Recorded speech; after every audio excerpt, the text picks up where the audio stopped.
Olá, companheiras, olá, companheiros, saudações petistas. Sejam muito bem-vindas e muito bem-vindos a mais uma edição do podcast Em Tempos de Guerra, a Esperança é Vermelha. Hoje é sexta-feira, dia 31 de julho. Eu sou o Patrick e conduzo a conversa junto com vocês.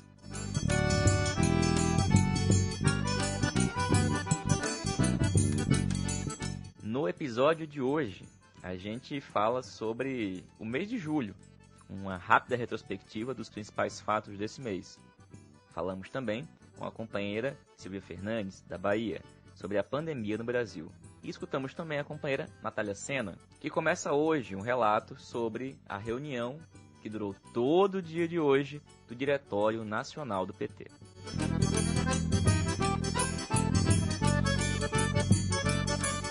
Pessoal, o mês de julho começou com uma importante mobilização dos trabalhadores e das trabalhadoras de aplicativo, que deu um novo ânimo após as mobilizações antifascistas e antirracistas que marcaram o mês de junho, protagonizadas pelas torcidas organizadas e também pelo movimento negro. Mas duas vezes, no mês de julho, esses trabalhadores paralisaram as suas atividades, sendo a última vez agora no dia 24, com o chamado break, o break dos aplicativos. Apesar de toda aquela onda de mobilizações que marcou o mês de junho não ter se repetido agora, a mobilização dos trabalhadores de aplicativo foi um sinal de que tem espaço para resistência e tem espaço para a luta por direitos em meio à pandemia.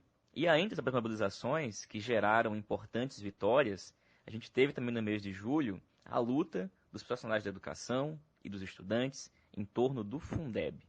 A pressão, a mobilização, permitiu a aprovação na Câmara e agora o projeto está em apreciação no Senado Federal. Esses dois exemplos, duas formas distintas de mobilização, demonstram como são necessárias nesse momento, apesar e inclusive pela existência de uma crise tão profunda como essa. Mas, apesar dessas importantes mobilizações, inclusive a vitória, como foi o caso do Fundeb, o mês de julho foi marcado também pela manutenção da mudança de atitude de Bolsonaro e do bolsonarismo. Talvez tenha sido o primeiro mês em que nós não tivemos novas ameaças por parte do presidente, de seus ministros, contra a democracia. Ao menos não principalmente nos primeiros meses de Bolsonaro nessa questão, também veio acompanhar de investidas dele na região nordeste do país, com a inauguração de obras, operações da Polícia Federal contra governos de esquerda e principalmente petistas, como no caso do Piauí, o não envio de recursos para os estados e municípios e pela capitalização política que ele fez da destinação do auxílio emergencial. Esses elementos, mas também outros, estão entre aqueles que levam a aprovação do governo de Bolsonaro a manter o patamar acima dos 30%, apesar de tudo que a gente está vivendo, e com o crescimento do seu apoio nas camadas populares, inclusive no Nordeste do país. Além disso, as mobilizações do Judiciário e em torno da Operação Lava Jato continuam a todo vapor, revelando que as disputas do lado de lá continuam existindo e continuam se aprofundando. Bom, nesse mês de julho, entre outros assuntos, a gente tratou aqui no podcast sobre os ataques de Bolsonaro contra os povos indígenas, a mobilização e a plenária nacional pelo Fora Bolsonaro. Falamos da Globo, que não perdoa ninguém, mas veio falar de perdão sobre o PT. Comentamos o Dia da Mulher Negra, Latino-Americana e Caribenha, e principalmente a gente falou bastante da pandemia. Com relação à pandemia, gente, no dia 1º de julho, o Brasil tinha 1.448.753 casos confirmados e 60.632 pessoas mortas. E hoje, dia 31 de julho, o país registra 2.666.298 pessoas contaminadas e 92.568 pessoas mortas. Somente nesse mês de julho, 31.936 pessoas morreram em decorrência da Covid-19. Portanto, a gente está muito distante ainda de falar que a pandemia e que essa crise sanitária está diminuindo. E é justamente para falar da pandemia que a gente escuta agora Silvia Fernandes, da Bahia. Silvia, companheira, esse é o episódio 87 do nosso podcast. E há apenas 5 edições, você tinha comentado o fato do Brasil ter chegado em 70 mil mortes. Agora, nós passamos de 90 mil. Ou seja, como eu mencionei, o país segue numa situação crescente de mortes e de contaminação da Covid-19. Mas alguns estados, especialmente no nordeste do país, têm apresentado algum nível de diminuição, enquanto o sudeste aumenta o número de contágios e também de mortes. Pode comentar para a gente, Silvia, sobre esse momento da pandemia? Ouvintes do podcast Em Tempos de Guerra Esperança Vermelha, olá Patrick, e hoje a gente vem conversar novamente, né? Há 5 edições atrás a gente falava de 70 mil, né? Então a situação está agravando, a gente tem um crescimento do número de óbitos e casos na região sul, no estado de Sergipe, no estado do Mato Grosso do Sul, e uma segunda onda de crescimento nos estados do Ceará, Rio de Janeiro, Amapá e Maranhão, né? São estados que estavam tendo uma diminuição no número de óbitos por dia e agora voltou a crescer. E também, casado a isso, a gente tem uma abertura em massa do comércio e das escolas em vários municípios brasileiros, né? Então a gente vê uma responsabilidade sanitária de forma geral, o interesse do empresariado acima do interesse público, né? Porque os planos específicos para a abertura desses espaços não existem. Não existem protocolos rígidos, monitoramento e controle dos casos, um ambiente de trabalho seguro, né, em que se pensa toda uma estrutura. É claro que o ideal é não ter essa abertura, mas mesmo quando está tendo, essas medidas são muito insuficientes, porque as normas regulamentadoras do trabalho estão sendo violadas e não se tem o interesse de criação de novas regras. As regras são no espontaneísmo, né?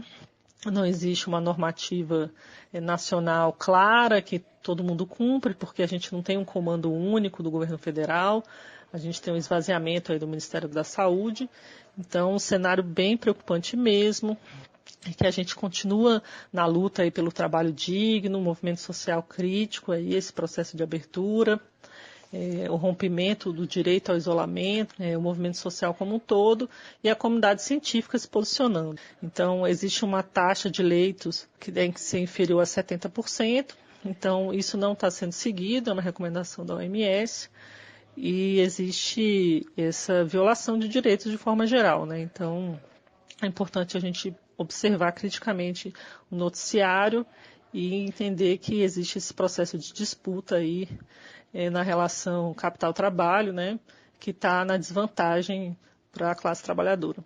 Valeu, Silvia. Obrigado, companheira, por estar mais uma vez com a gente. E companheira Natália Sena. A Natália, eu e outros companheiros e companheiras entramos hoje às 9h30 da manhã na reunião do Diretório Nacional do PT. E essa reunião terminou agora há pouco, mais de 8 da noite.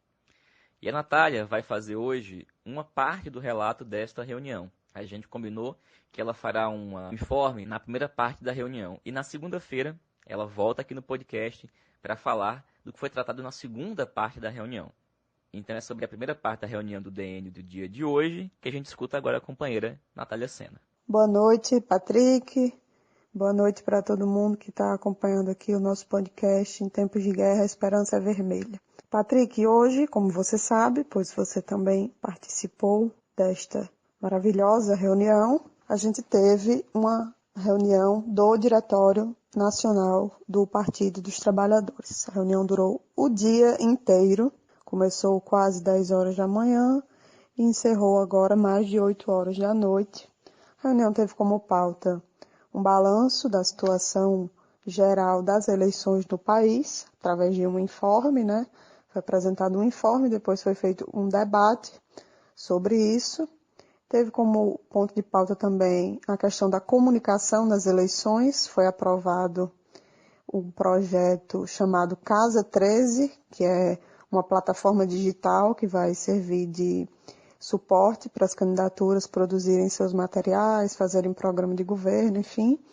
E teve outros 2 pontos de pauta, que era a discussão do financiamento eleitoral, ou seja, critérios para a distribuição do fundo eleitoral, que vai para as candidaturas nas eleições municipais, e a última pauta seria a questão dos recursos, ou seja, recursos sobre decisões de encontros municipais, né? Encontros que fizeram deliberações acerca das eleições. Então, esses eram os pontos de pauta da reunião que aconteceu hoje. Sobre a parte inicial da reunião, que é o debate sobre a situação eleitoral, foi dado um informe sobre a situação do país inteiro pelo companheiro Guimarães, que é o coordenador geral do GTE, e o informe não tem grandes novidades em relação ao que eu já falei aqui em outros programas, né? Tem muita candidatura nas maiores cidades, de 94 a gente tem candidatura em 86, né? Das 94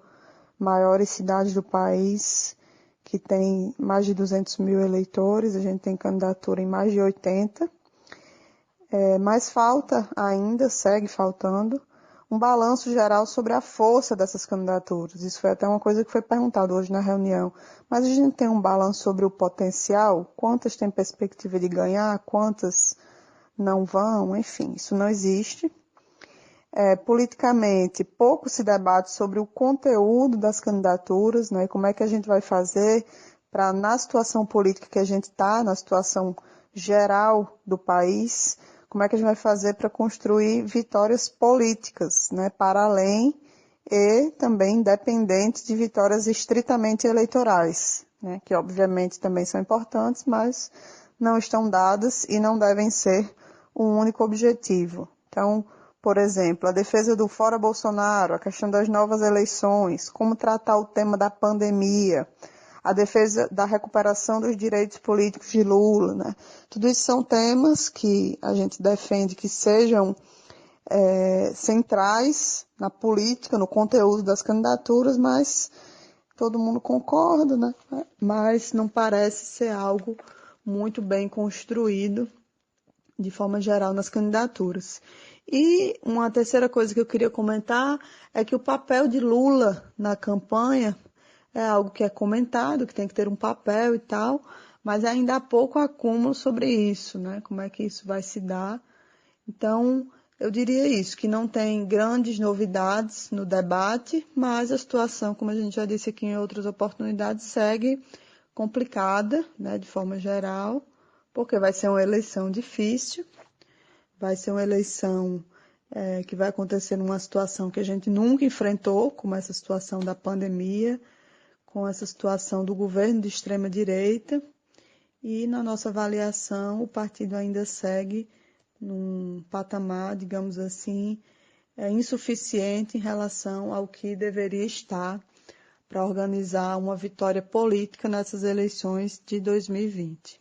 E sobre os outros temas, Patrick, a questão do fundo eleitoral, principalmente porque os recursos eles foram retirados da pauta, só se debateu sobre Recife, que eu acho que você deve comentar sobre isso, mas sobre os outros temas do fundo eleitoral, do financiamento, eu acho que a gente poderia comentar sobre isso no programa de segunda, porque aí a gente já vai ter as informações consolidadas de tudo que foi aprovado, né? Foram a votação textos completos, emendas substitutivas globais em relação ao que foi apresentado pela tesouraria e foram a voto também algumas emendas pontuais após a aprovação da proposta geral. Então, algumas foram acatadas, outras não. E aí, como a tesouraria ficou de enviar para a gente o texto com a proposta completa que foi aprovada, né, com as emendas, então eu acho que com isso em mãos eu posso fazer um informe mais completo, detalhando tudo que foi a voto, quais foram as propostas apresentadas, quais foram as derrotadas e o que efetivamente vai ser utilizado, qual vai ser o método de distribuição de recursos do fundo eleitoral. Então eu faço isso na segunda-feira de forma bem detalhada. Valeu, Natália. Obrigado, companheira. Então, segunda-feira a gente se reencontra aqui para você falar para a gente sobre a utilização e destinação do fundo eleitoral. Como você pediu para eu falar sobre Recife, esse foi um dos pontos votados já agora no final da noite, né? Foi o último ponto discutido. E a gente tem que lembrar que não tinha recurso sobre Recife. O que acontece? Na última reunião presencial do DN, que foi de março, nós aprovamos uma resolução que decidia que o PT teria candidaturas em algumas cidades, e em uma delas, o Recife, com Marília Reis candidata. Não é a posição da direção nacional do PT. O que acontece? Acontece que a direção do PT do Recife e também a direção do PT de Pernambuco não deram consequência a essa decisão. Pelo contrário, se insurgiram contra, porque defendem que o PT não tenha candidatura em Recife, mas sim apoie o PSB, o candidato João Campos. E, portanto, desde março, o PT Recife e o PT de Pernambuco não avançaram para dar consequência à pré-campanha de Marília para a prefeitura. Mais que isso, fizeram um pedido de reconsideração. Agora, no mês de julho, apresentaram um pedido para que o DN revisse a sua posição sobre Recife. E hoje, na reunião, foi apreciado esse pedido de reconsideração, que não é um recurso. E, por 56 votos contra 10, esse pedido foi negado. Portanto, foi ratificada a posição por parte da direção nacional do PT, que Marília Reis é a candidata do PT para disputar a prefeitura do Recife. Pessoal, essa foi mais uma edição do podcast Em Tempos de Guerra, a Esperança é Vermelha. Como vocês sabem, esse podcast é construído totalmente por meio de troca de áudios de WhatsApp e sai todas as sextas e segundas-feiras. Estamos de volta, portanto, na próxima semana. Um bom fim de semana a todos. Saudações e até mais.